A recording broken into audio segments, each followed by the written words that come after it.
Hello all, welcome to टूटी guide. इस video में एक्सरसाइज 11.1 से क्वेश्चन नंबर 6 एंड 7 को सॉल्व करेंगे। स्टार्ट करते हैं। Question number 6, in A model of A ship the must is 9 centimetre high while the mast of the actual ship is 12 meter high. If the length of the ship is 28 meter, how long is the model ship? ठीक है, एक actual ship है और एक model ship है। वो बनाया गया जो मॉडल शिप होता है ना, वो है। तो फर्स्ट दिया गया है कि the must is 9 centimetre high है। तो टेबल बनाते हैं, फिर हम डिस्कस करते हैं कि ये हमारा और फाइंड आउट करते हैं कि वो डायरेक्ट प्रोपोर्शन में है या इनवर्स प्रोपोर्शन में है। उसके बाद हमको इजीली पता चल सकता है और हम आंसर को निकाल सकते हैं। क्वेश्चन नंबर 6 का वो ये हमारा टेबल है जो कि मॉडल ऑफ शिप, एक मॉडल शिप था, एक एक्चुअल शिप था। तो मॉडल ऑफ शिप हमारा सेंटीमीटर में है और एक्चुअल शिप का मीटर में है। तो ये 9 सेंटीमीटर, ये 12 सेंटीमीटर, ये हमको x1 लेना है, ये हमको y1 लेना है। x2 हमको फाइंड आउट करना है क्योंकि 28 हमको ना एक्चुअल शिप का साइज हमको दिया गया है, वो भी मीटर पे। वो ये हमारा y2 हो गया। तो डायरेक्ट प्रोपोर्शन लिखेंगे पहले।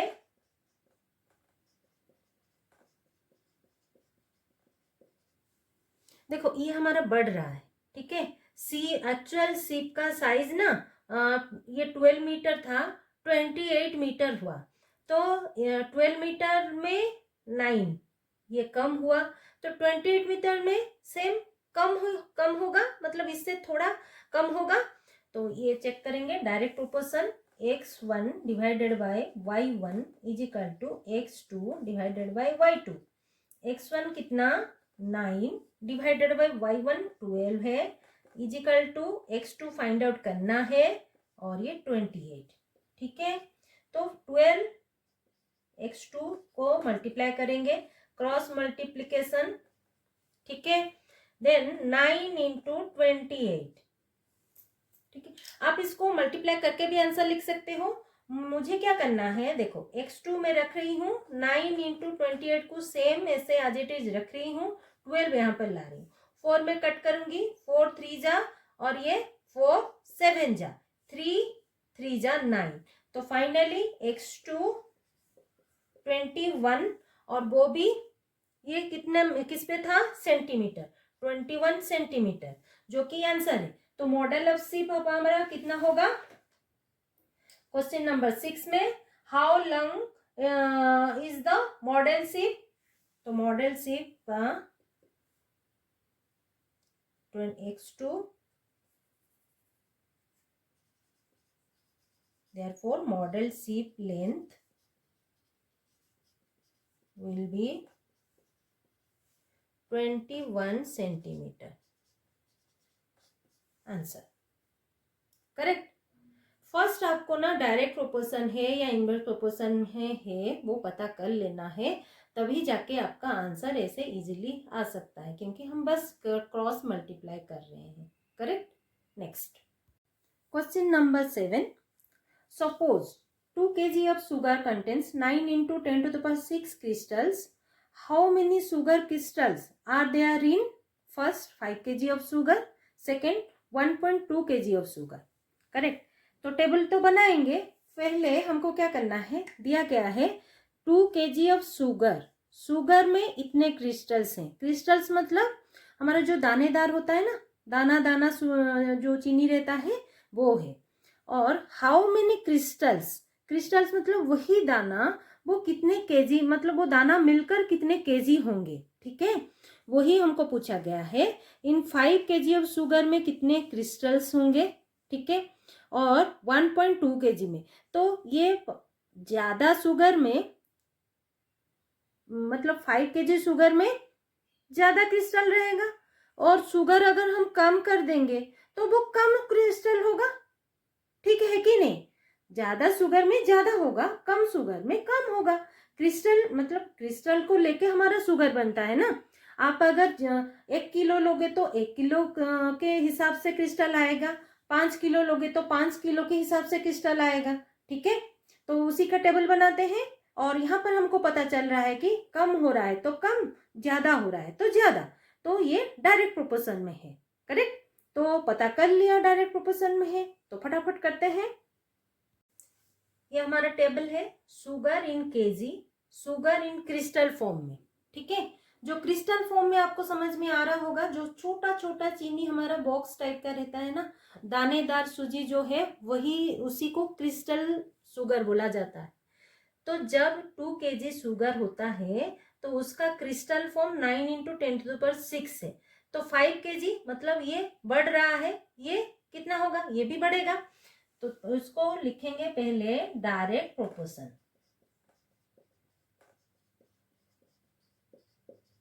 तो डायरेक्ट प्रोपोर्शन का formula x1 divided by y1, x2 divided by y2। First ये पार्ट को फाइंड आउट करेंगे, देन नेक्स्ट पार्ट, कम का पार्ट को नेक्स्ट करेंगे। तो x1 डिवाइडेड बाय y1 का वैल्यू पुट करेंगे 2/9 into 10⁶ is equal to 5/y2। तो ये 2y2 हो गया, 5 इंटू 9 इंटू 10⁶। देन y2 हमको फाइंड करना है, y2 5 इंटू 9 इंटू 10⁶। सॉरी, आपको यहाँ पर मल्टीप्लाई करके 45 भी लिख सकते हो, 45 और ये 2। तो next y2 is equal to 45 को 2 में डिवाइड करेंगे तो 22.5 आएगा इंटू 10⁶।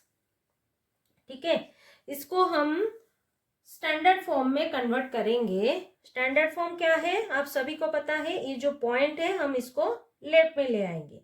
तो 2.25 अगर होगा, ये पावर हमारा बढ़ जाएगा। करेक्ट, अगर ये पॉइंट यहाँ पर आता पावर घट जाता।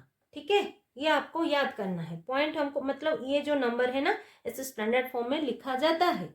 करेक्ट, मतलब छोटे फॉर्म में लिखते हैं। तो ये क्रिस्टल आ गया, तो फर्स्ट वन शुगर क्रिस्टल हमारा आ गया, जो कि हाँ, ये पार्ट हमारा आ गया आंसर कि 2.25 इंटू 10⁶।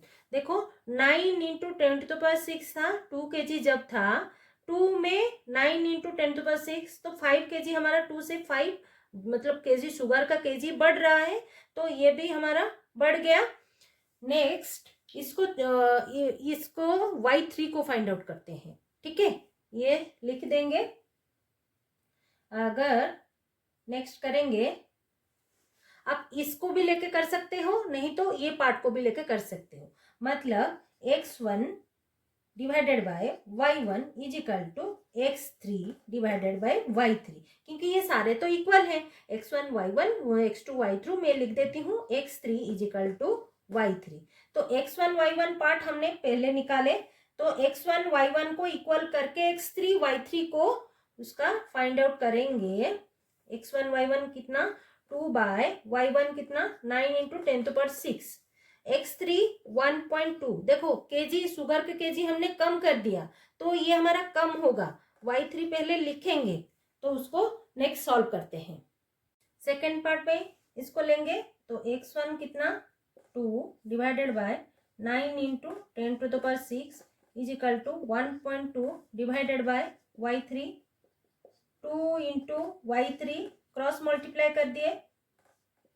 ठीक है, is equal to 1.2 into 9 into 10⁶, इसको क्रॉस मल्टीप्लाई किए। करेक्ट, समझ में आ रहा है।